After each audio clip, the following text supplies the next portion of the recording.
श्री शिवाय नमस्तुभम दोस्तों, जैसे कि दोस्तों आप सब जानते हो, कल है शनिवार का दिन और शनिवार के दिन पड़ रही है सप्तमी तिथि, जो कि बहुत ही खास और विशेष होती है।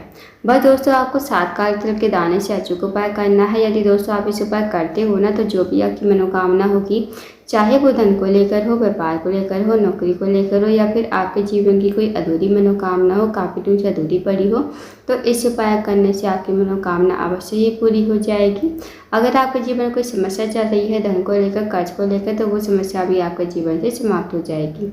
पूज्य गुरु जी कथा को सुनकर उपाय को अच्छे से समझाने का प्रयास करेंगे। तो आइए दोस्तों, जानते हैं उपाय कैसे करना है। दोस्तों, पहला जो उपाय है वो है मनोकामना पूर्ति के लिए। यदि आपकी कोई विशेष मनोकामना है धन को लेकर, व्यापार को लेकर, नौकरी को लेकर, तो आप इस उपाय को अवश्य कीजिए। इस उपाय करने के लिए आपको सबसे पहले 1 लोटा जल लेना है तांबे के पात्र में। साथ ही आपको लेना है 7 काले तिल के दाने, और साथ ही आपको 1 चम्मच शहद लेना है। 1 चम्मच शहद को आपको कटोरी में डाल लेना है, और आपको चले जाना शिव जी के मंदिर में। शिव जी के मंदिर में जाकर सबसे पहले आपको 1 लोटा जल शिवलिंग के ऊपर श्री शिवाय नमस्तुभम कहते समर्पित कर देना है। उसके बाद दोस्तों, जो आपके पास शहद है ना, शहद में आपको 7 काले तिल के दाने डाल देने हैं, और आपको इन्हें अच्छी तरह से मिक्स कर देना है। इस कटोरी को आपको हाथ में उठाना है, भगवान से प्रार्थना करनी है कि हे महादेव, मेरी ये मनोकामना है, काफ़ी दिनों से अधूरी पड़ी है, आप मेरी मनोकामना को पूर्ण करें। तो आपको ऐसी प्रार्थना विनती करते हो आपको 7 काले तिल के दाने और शहद को शिवलिंग के ठीक ऊपर समर्पित कर देना है श्री शिवाय नमस्तुभम कहते हुए। जब दोस्तों आप इन्हें मतलब शिवलिंग के ऊपर चढ़ाओगे ना 7 काले तिल के दाने शहद को, तो आपको इन्हीं शहद और काले तिल के दानों से अच्छी तरह से शिवलिंग के ऊपर ही आपको लेपन कर देना है। जब आप लेपन करोगे तो आपको श्री शिवाय नमस्तुभम या फिर ओम नमः शिवाय का जाप करते हुए जाना है।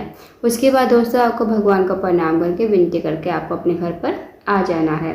तो दोस्तों, इस उपाय करके देखिएगा, बहुत ही अच्छी विशेष उपाय है। इस उपाय के लिए आप करते हो तो जो भी आपकी मनोकामना होगी ना, वो मनोकामना आपकी अवश्य ही पूरी हो जाएगी। अब जानते हैं दोस्तों अगले उपाय के बारे में। दोस्तों, अगला जो उपाय है वो है, अगर आप किसी कार्य के लिए बाहर जाते हो, आपको कार्य में सफलता नहीं मिल पाती है, साथ ही आपका कोई कार्य है बहुत देर से अटका पड़ा है, तो आप इस उपाय को अवश्य कीजिए। इस उपाय करने के लिए आपको 1 लोटा जल लेना है तांबे के पात्र में। साथ ही आपको लेने हैं 2 कनेर के फूल, जो पीले कलर के होते हैं। अब आपको चले जाना शिव जी के मंदिर में। शिव जी के मंदिर में जाकर सबसे पहले आपको 1 लोटा जल शिवलिंग के ऊपर श्री शिवाय नमस्तुभम कहते समर्पित कर देना है। उसके बाद दोस्तों, जो आपके पास 2 कनेर के फूल है ना, 2 कनेर के फूल को आपको अपने हाथ में रखना है। भगवान से प्रार्थना करनी है कि हे महादेव, मेरे जीवन का ये कार्य है बहुत दिन से अटका पड़ा है, आप मेरे कार्य को पूर्ण कीजिए। तो आपको ऐसी प्रार्थना विनती करते हुए आपको 2 कनेर के फूल शिवलिंग के ठीक ऊपर समर्पित कर देना है श्री शिवाय नमस्तुभम कहते हुए।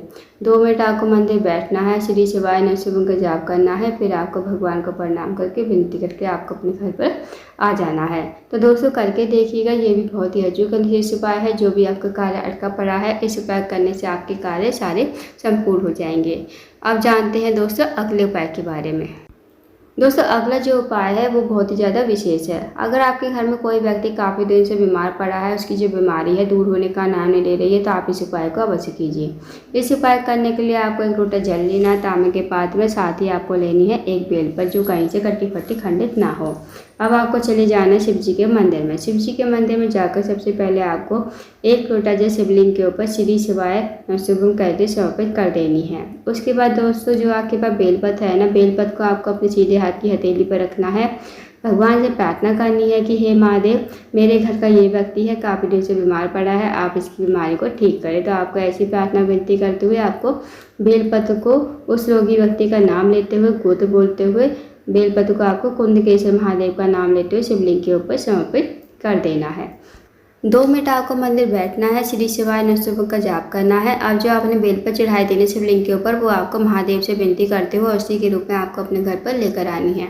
इस बेलपत्र को घर पर लाकर उस रोगी व्यक्ति खिलाना है। जो रोगी व्यक्ति आपके घर में काफ़ी लंबे समय से बीमार पड़ा है, उसको आपको कुंदकेश्वर महादेव का नाम लेते हुए इस बेलपत्र को चबा चबा कर खाने को कहना है।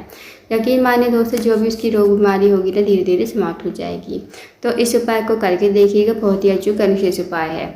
अब जानते हैं दोस्तों अगले उपाय के बारे में। दोस्तों अगला जो उपाय है वो है, अगर आपके जीवन में धन की वृद्धि नहीं है, धन की प्राप्ति नहीं है, माता लक्ष्मी का आपके घर में वास नहीं है, माता लक्ष्मी आपसे रुठी हुई है, तो आप इस उपाय को अवश्य कीजिए।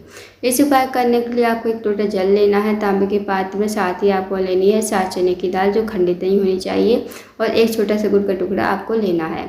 अब चले जाना है आपको शिव जी के मंदिर में। शिव जी के मंदिर में जाकर जो आपके पास चने की दाल है, वो चने की दाल आपको थोड़ी सी गीली कर लेनी है, और जो एक छोटा सा गुड़ का टुकड़ा है वो आपको लोटे के जल में डाल देना है, और आपको चने की दाल शिवलिंग के ऊपर श्री शिवाय नमः कहते समर्पित कर देनी है।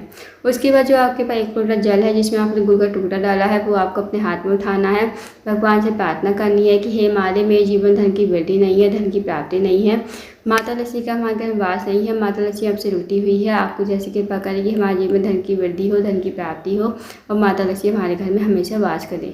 तो आपको ऐसे प्रार्थना विनती करते हुए आपको लोटे का जल शिवलिंग के ठीक ऊपर समर्पित कर देना, श्री शिवाय नमः कहते हुए।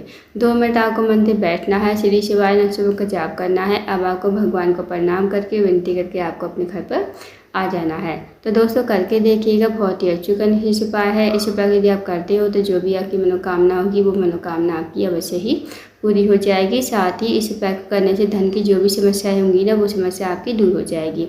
तो दोस्तों ये थे कोई विशेष उपाय जो आपको शनिवार के दिन करने हैं। इन उपाय को अवश्य कीजिए। अगर आपको जानकारी पसंद आई हो, वीडियो को लाइक करें, शेयर करें, चैनल को जरूर सब्सक्राइब करें, कमेंट बॉक्स में श्री शिवाय नमः हर महादेव जरूर लिखें।